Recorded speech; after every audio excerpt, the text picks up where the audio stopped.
It is July 2019. At McEwen Hall in Edinburgh, 7 young women step onto the stage in front of hundreds of their fellow students and are tapped on the head with the so-called Geneva bunnet by the principal of the University of Edinburgh. These 7 women are students of the medical school, but they are not up there on that stage to receive their own degrees. Instead, they are representing 7 remarkable women who paved the way for them 150 years previously. This is Scotland, a podcast about history and where we made it. I'm Michael Park. It is 1869, and an essay has just been released titled Medicine as a Profession for Women, written by one Sophia Jex-Blake. In it, she argues that since the education system limits women to so-called domestic crafts, they are unable to compete with men through the unfairness of the system. The essay argues further that women have a natural instinct which leads them to be able to care for the sick, and that there's no objective proof of a woman's intellectual inferiority to a man. The matter can be easily tested, Jex-Blake says, by giving women a fair field and no favour. Men, being the delicate little flowers that they are pretty raging. Originally from Sussex, Jex-Blake decided that coming north of the border was the right place for her to receive a medical education, and she applied to attend the summer's medical lectures at the University of Edinburgh. The University Court were initially fine with it, and the vote passed. Then the delicate flowers reared their ugly little heads and began to bang their little drums at the status quo being interrupted. Claude Muirhead, the senior assistant physician at the Royal Infirmary, whipped up 200 whiny-faced students, and they petitioned the court to overturn the result. The court capitulated and suggested that they couldn't take on the additional expense of teaching a separate class for women in the interests of just one lady. So, undeterred, Jex-Blake writes in national newspapers, encouraging other women to apply alongside her. By the time the second application is submitted in the summer of 1869, there are 5 of them. By the time it's accepted by the University Court, there are 7. Now all they have to do is pass the entrance exam, which is no mean feat. The exam was in 2 parts.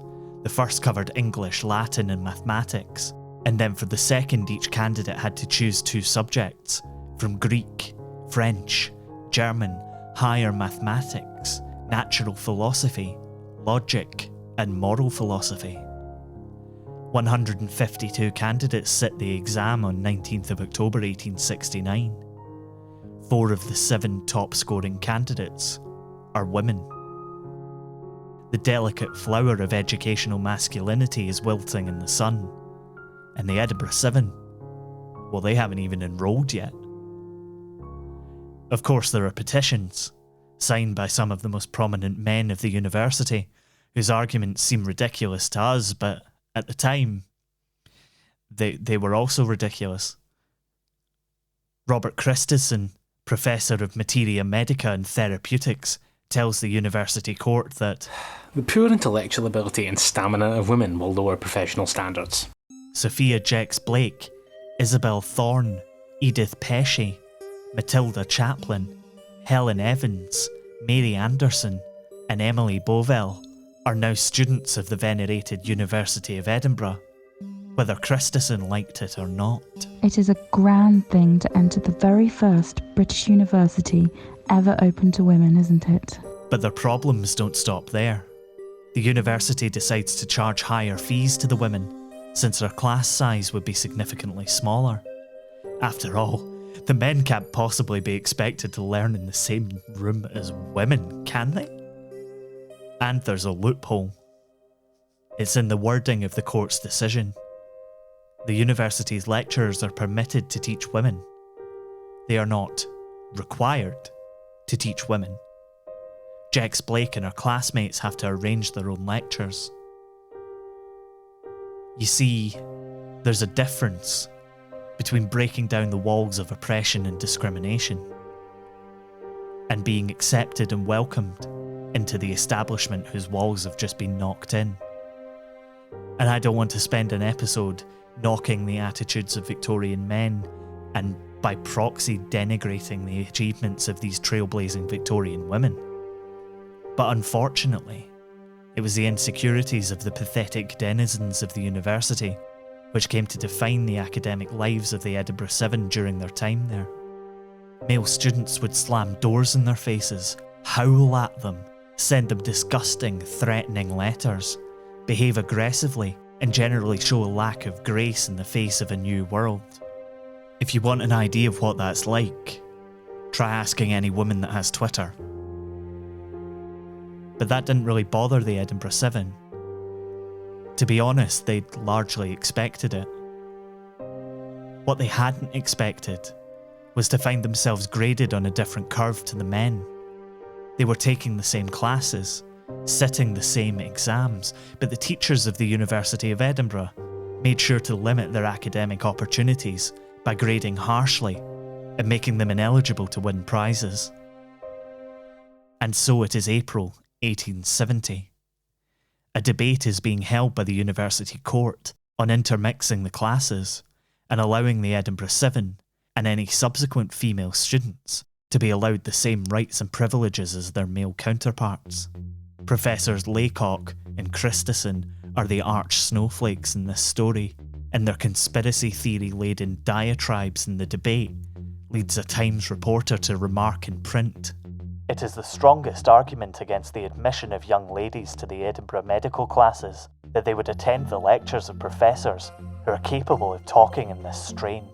Unfortunately, national press coverage didn't do much to quell the behaviour of Edinburgh University's whining majority, and they escalated their campaign of bullying against their female counterparts. It is Friday the 18th of November, 1870. The Edinburgh Seven are getting ready to sit their anatomy exam at Surgeons' Hall. As they approach, they find a crowd of several hundred men blocking their path. They attempt to pick through the crowd, all the while having the most vile insults thrown in their faces and being pelted with mud and rubbish. The Seven reach the gates of the hall only to find them being closed in their faces.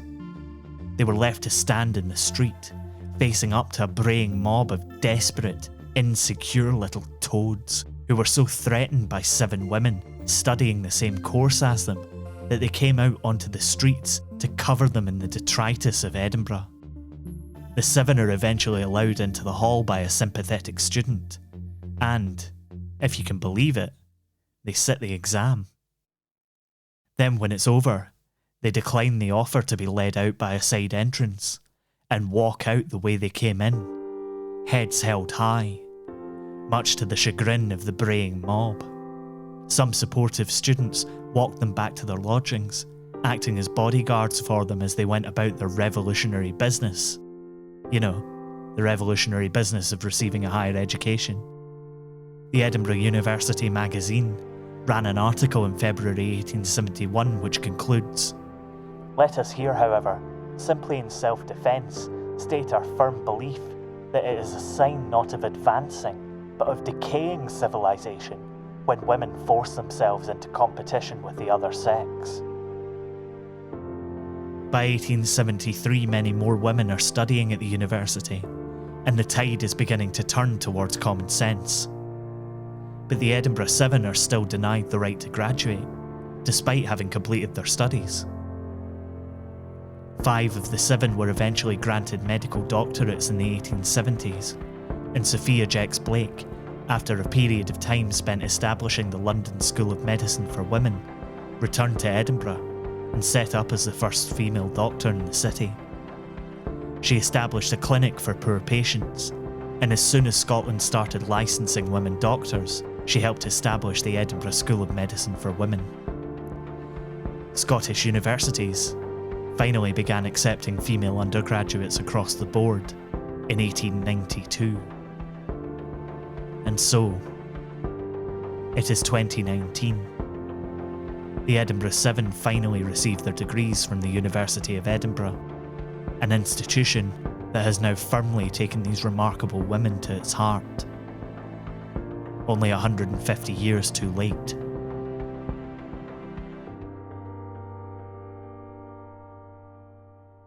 You've been listening to Scotland. It was written and produced by me, Michael Park, and is a production of Be Quiet Media. The music for every episode of Scotland is by the human scalpel himself, Mitch Bain. You can check out more of his work at mitchbain.bequiet.media. Additional voices in this episode were by Rushka Gray and Mitch Bain. Jamie Mowat does stunning illustrations for us, which you can see in our episode art. See more and buy prints at Tidlin, that's tidlin.com. Scotland is supported by Chris Lingwood and listeners like you on Patreon.